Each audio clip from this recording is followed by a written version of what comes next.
Hi algebra students, we're going to work on scatter plots now. You've seen scatter plots a lot in your life outside of school. They are just a way that we show data and it shows a trend in our information. Make sure you have your scatter plot foldable open in your journal as we go through this. A positive correlation is one that where one variable increases, the other one also increases. So as one variable increases, the other variable increases. You'll notice in the graph as you go across from left to right, increasing the x values, the y values are also increasing. So from left to right, as you look at this, we have our x values increasing, and then our y values are also increasing. So we're going up from left to right. The next one we're going to look at is a negative correlation. As one variable increases, the other variable decreases.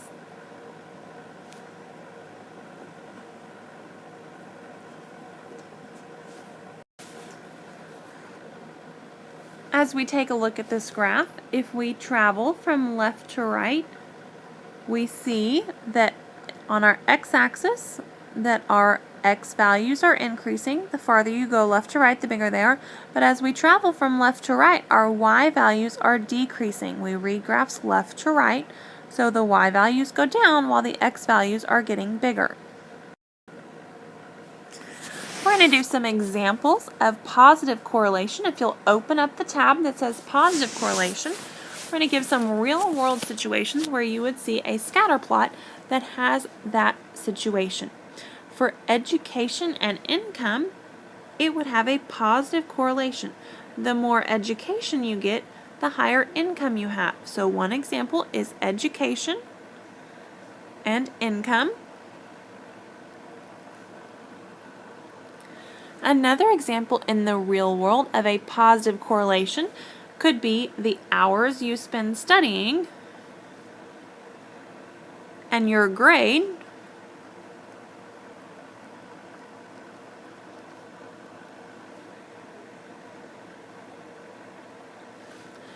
Another example you might see is a child's age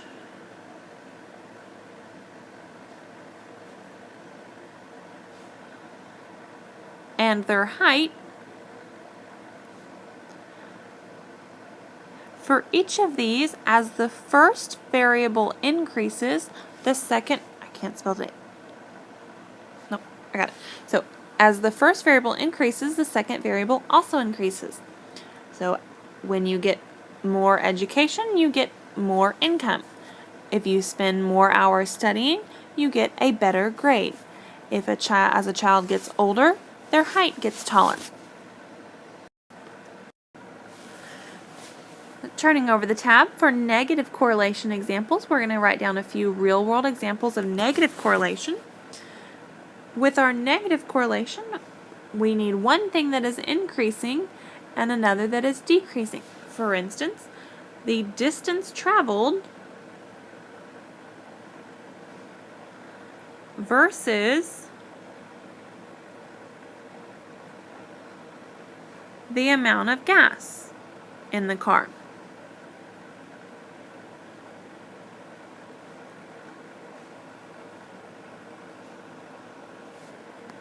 So the farther we travel, the less gas we would have in our car.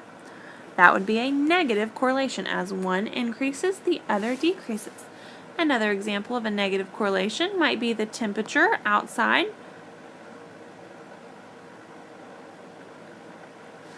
versus the number of people wearing jackets.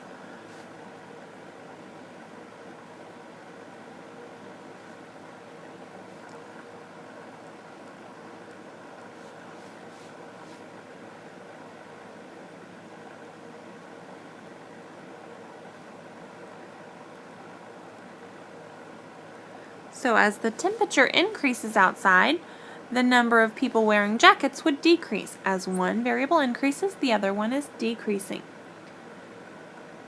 Another example that you might see that would be a negative correlation would be the number of days that you're absent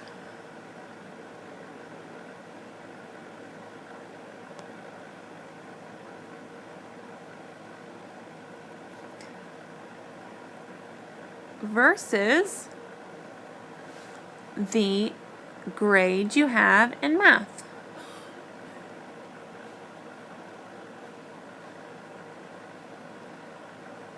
If the number of days you're absent goes up, your grade in math will probably go down because the more you're absent, the less you understand in math class. Turning over the no correlation tab, if we were going to look for some things that don't have a relationship between each other, an example of this might be your test score versus your shoe size. So in math class, your test score doesn't go up or down just because your shoe size changes. Another example of no correlation might be something like the number of pets a person has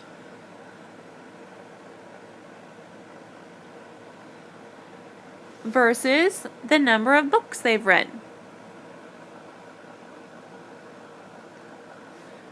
There is no relationship between the number of pets and the number of books that somebody might have read. Another example might be how tall a person is versus how fast they drive. There is no relationship between their height and the speed that they drive.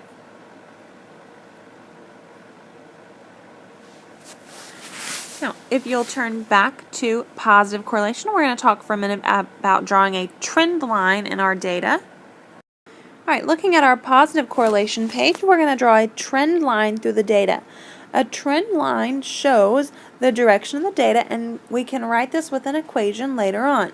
Now, a trend line, you want to go through the middle of the data. It's not going to be a dot to dot. It will be a straight line showing the direction that we are traveling or that our trend is going.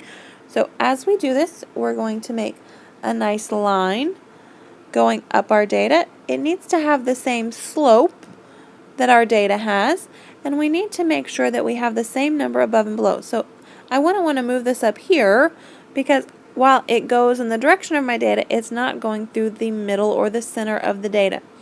You want to make sure that it's a nice straight line as you travel through that, and you want to have the same amount above and below for your trend line. Looking at the front of our negative correlation, we're going to draw another trend line on our paper. So you're drawing this trend line. As we draw this, our data is going down from left to right. We want to draw a line that goes through most of our data. It needs to go in the middle. Oops, that's not a very good one. Let me try again. All right, that wasn't a very good trend line because as I look at it, it's not going in a good direction. We have more above it than below. So let me try this one more time.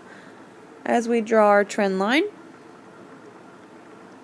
we want to have it traveling in the direction of our data, and we're going to, oh, there we go, move this, and we want to have it with the same amount above and below that data. Make sure that you're not going dot to dot. It's not a dot to dot, and it should not be all above or all below. It needs to go through the center of the data.